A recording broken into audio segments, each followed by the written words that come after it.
And welcome you're watching वास्टिक star. और आज के इस वीडियो में हम बात करने वाले subtraction of two vectors, position vector और डिस्प्लेसमेंट वेक्टर्स के बारे में। तो अगर आपने पिछले वीडियोस नहीं देखे तो उन्हें देख लीजिए, जिससे कि आपको ये वीडियो अच्छे समझ में आए। This is the fourth lecture of vectors. और वीडियो शुरू करने से पहले अगर आपने चैनल को सब्सक्राइब नहीं किया या बेल आइकन ऑन नहीं किया तो उसे ऑन करके चैनल को सब्सक्राइब कर लीजिए। तो चलिए इस वीडियो को शुरू कर लेते हैं। तो देखिए, subtraction of two vectors. Subtraction of two vectors means A vector minus B vector या P vector minus Q vector. ठीक है, कुछ भी हो सकता है। हम लोगों ने मान लिया ए वेक्टर माइनस बी वेक्टर। तो ए वेक्टर को मान लिया हम लोगों ने इस तरीके से कि ये ए वेक्टर है और ये बी वेक्टर है एट एन एंगल थीटा। ठीक है, तो ए माइनस बी वेक्टर को हम लोग क्या लिख सकते हैं, A vector plus minus B vector लिख सकते हैं ना।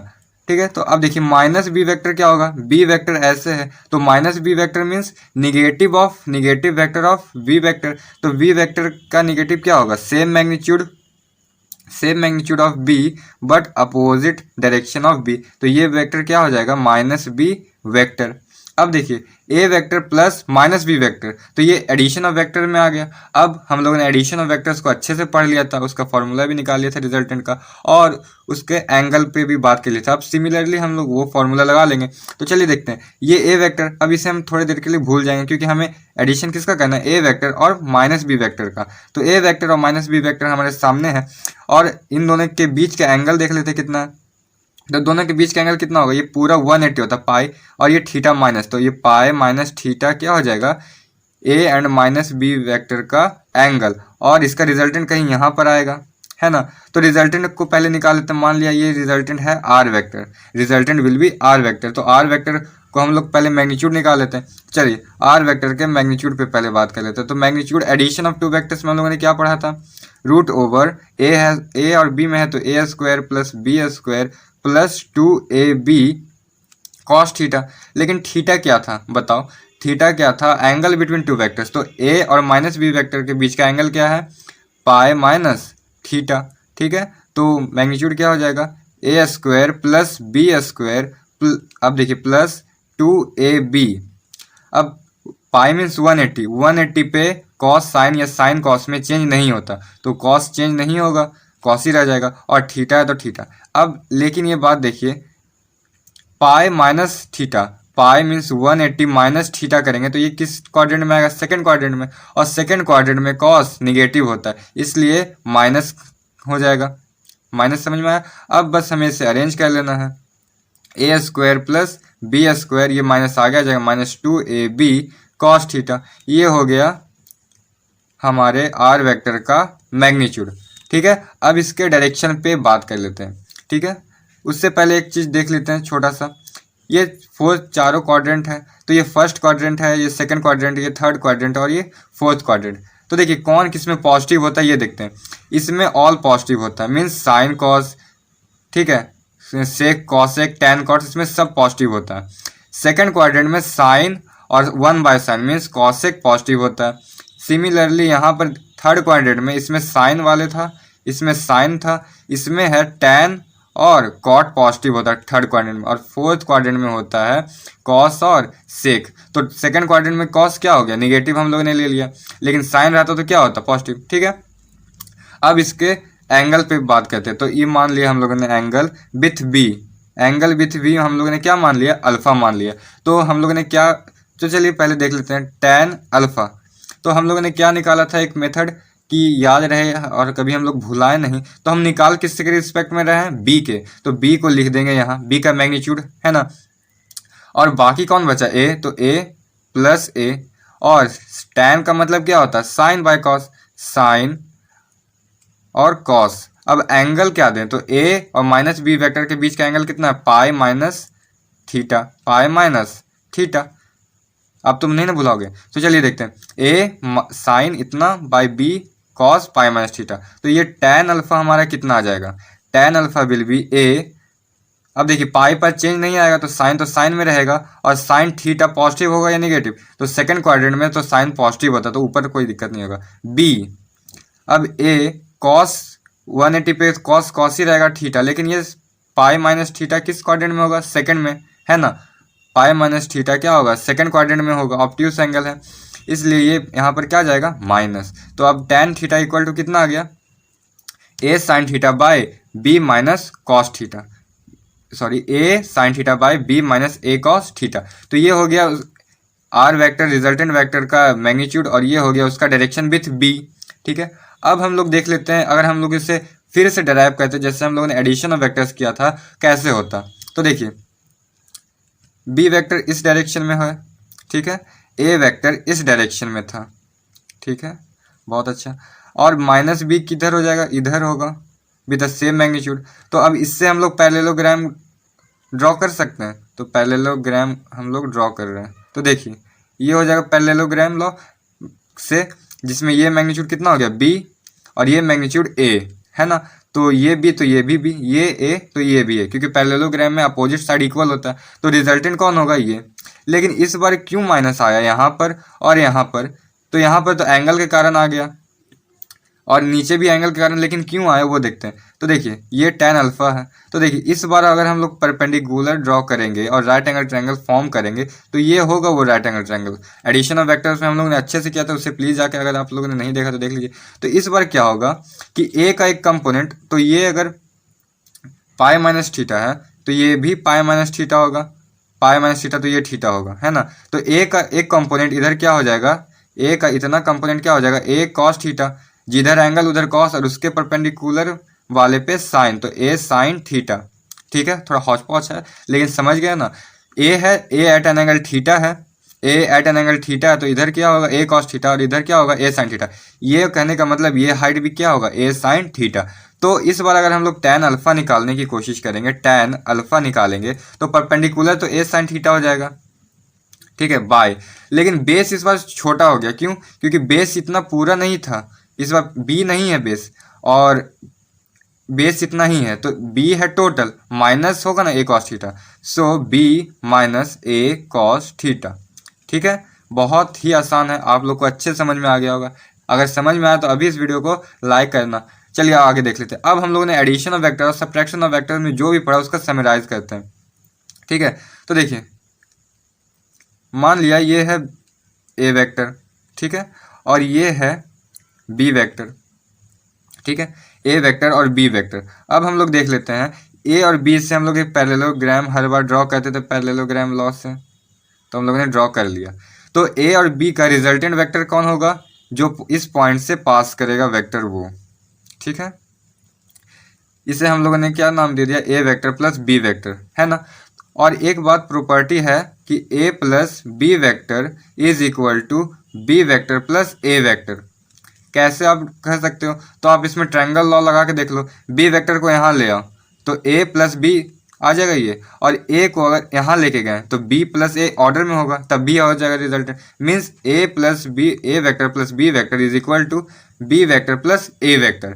लेकिन एक पैरेललोग्राम में एक ही डायगोनल नहीं होता, एक और डायगोनल होता है, जो ये डायगोनल है। अब देखो इस डायगोनल में आप दो काम कर सकते हो, एक एरो यहाँ लगा सकते हो और एक एरो यहाँ लगा सकते हो, कोई एक होगा दोनों में से।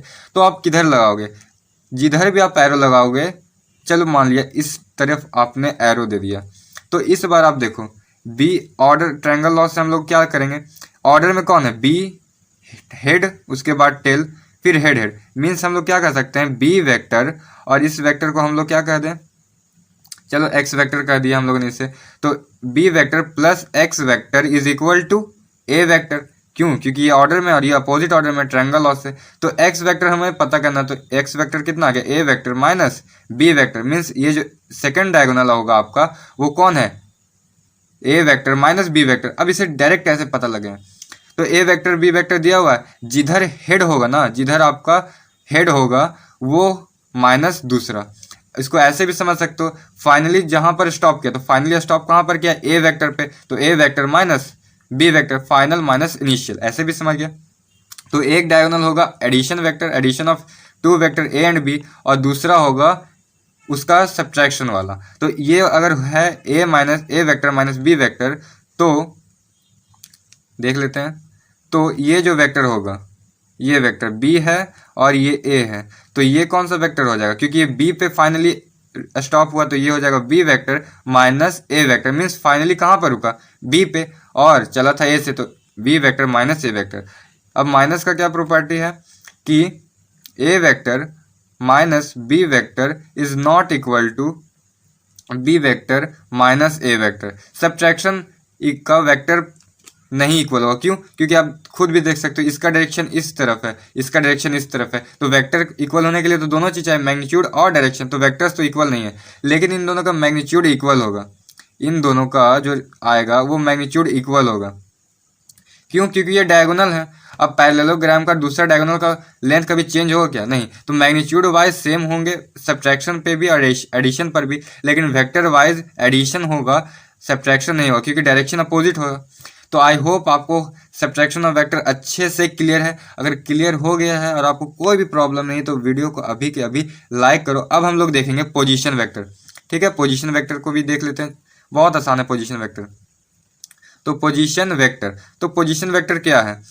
देखो, अगर ये कोई क्वाड्रेंट है, अच्छे से देखते हैं, देखो ये एक्स वाई प्लेन है या एक्स वाई जेड प्लेन हम लोग ने लिए 3 कोऑर्डिनेट में, ठीक है। तो उस पर कोई पॉइंट पी है, तो पोजीशन वेक्टर कहा जाता है एक वेक्टर जो उस पॉइंट का मीन्स रिप्रेजेंट करे। तो पी पॉइंट का हम लोगों ने कोऑर्डिनेट मान लिया एक्स, कोऑर्डिनेट मान लिया एक्स वाई जेड, तो इसका पोजीशन वेक्टर क्या होगा? ये होगा उसका पोजीशन वेक्टर होगा, है ना। इसका पी पॉइंट का पोजीशन वेक्टर ओरिजिन ओ, तो O P vector is the position vector of P point. और इसे हम लोग वेक्टोरियली कैसे दिखाएंगे? तो X I cap plus Y J cap plus Z K cap.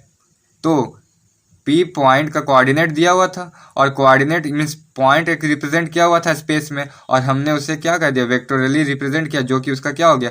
Position vector. तो चलिए अब हम लोग देख लेते हैं डिस्प्लेसमेंट वेक्टर। और अगर आपको डिस्प्लेसमेंट वेक्टर में आज तक कोई भी प्रॉब्लम था या आपने नहीं पढ़ा, तो आज के बाद आपको इतना अच्छे समझ में आएगा कि ठीक है। तो चलिए शुरू कर लेते हैं डिस्प्लेसमेंट ऑफ वेक्टर।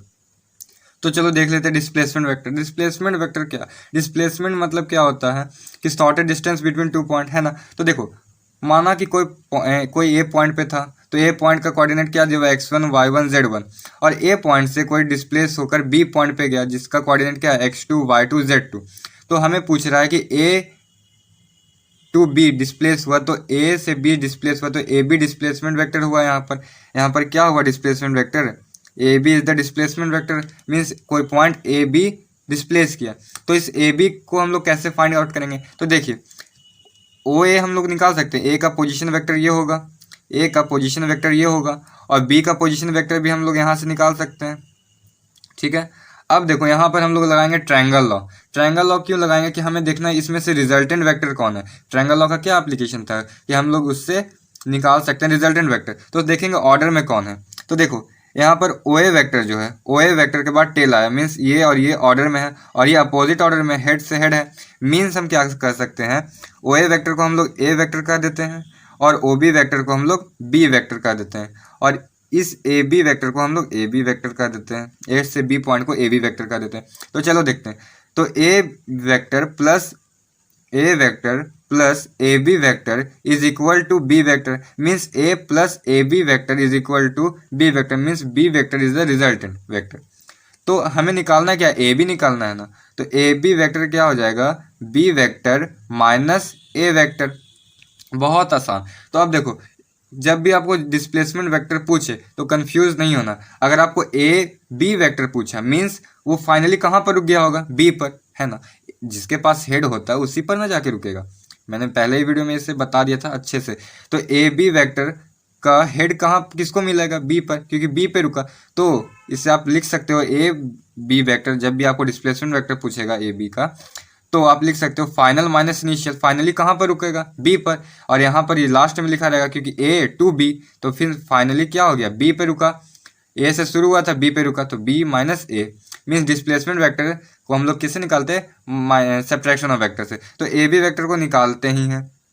तो यहाँ पर सब्ट्रैक्शन ऑफ वेक्टर करेंगे कोऑर्डिनेट में। तो बी वेक्टर क्या होगा? B vector is the position vector of B. तो बी का पोजिशन वेक्टर क्या होगा? x2 I cap plus y2 J cap plus z2 K cap minus क्या हो जाएगा? x1 I cap plus y1 J cap plus Z1 K cap, है ना।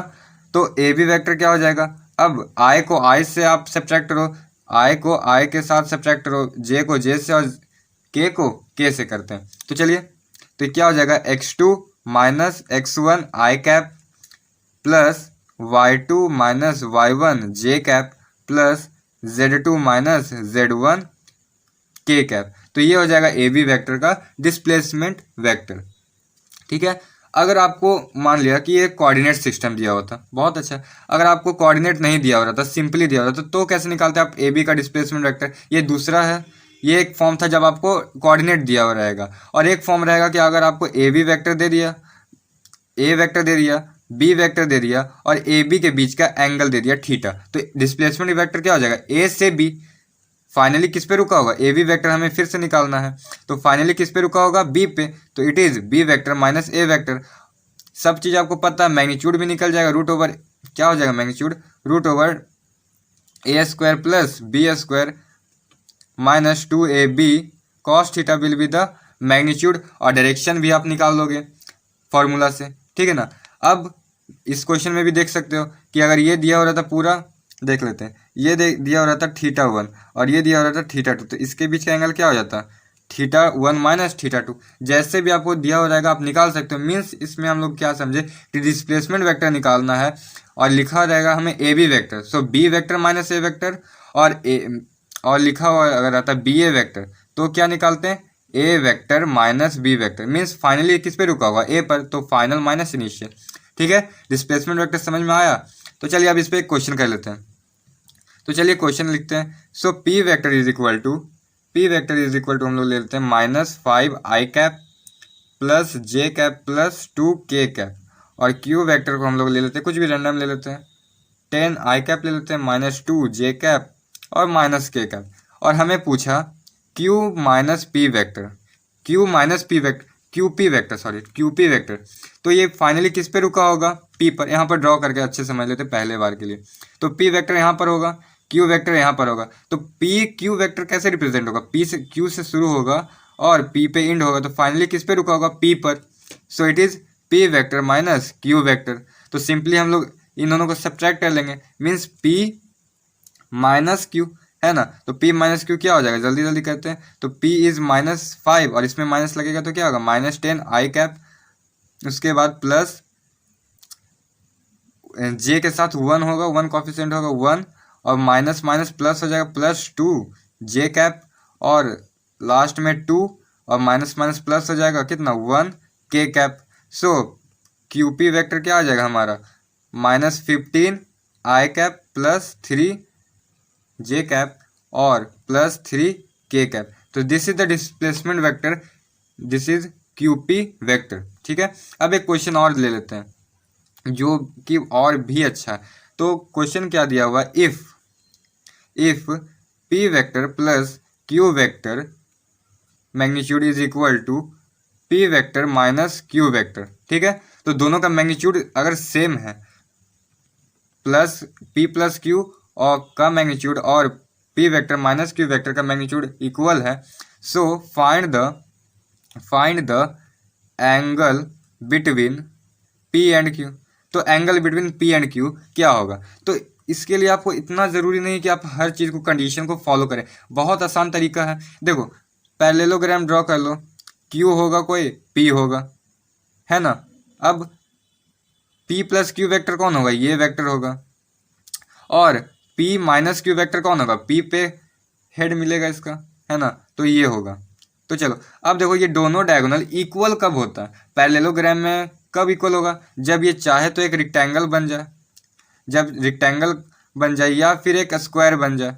दोनों कंडीशन में अगर हम लोग इसे क्यू वेक्टर, इसे पी वेक्टर मान ले, इसे क्यू वेक्टर और इसे पी वेक्टर मान ले, तो इसका दोनों डायगोनल क्या होता है, equal. Means p plus Q और p माइनस क्यू दोनों का मैग्नीट्यूड इक्वल आ जाएगा, मैग्नीट्यूड ही ना इक्वल करना है, मैग्नीट्यूड को हमने इक्वल करना, तो equal magnitude means equal diagonal. Equal diagonal किस में होता है, चाहे तो रेक्टेंगल में मिलेगा या फिर स्क्वायर में, लेकिन दोनों में पी और क्यू के बीच का एंगल क्या होगा, 90 डिग्री। तो इसका आंसर क्या आ जाएगा, पी और क्यू का एंगल क्या होगा, 90 डिग्री। तो चलिए अगले वीडियो में हम बात करने वाले हैं स्केलर प्रोडक्ट और वेक्टर प्रोडक्ट के बारे में। तो अगर आपको कोई भी कन्फ्यूजन हो तो उस वीडियो को जरूर देखना। हम लोग मिलेंगे उस वीडियो में। अगर आपको इस वीडियो का कंटेंट अच्छा लगा, वीडियो समझ में आया, तो इस वीडियो को लाइक कर देना, और चैनल सब्सक्राइब नहीं किया तो सब्सक्राइब कर इसे अपने दोस्तों को प्लीज़ शेयर कर देना। अगर आपको इसका कंटेंट अच्छा लगा, इसके पीछे की थिंकिंग अच्छी लगी तो ठीक है। We will meet you in next video.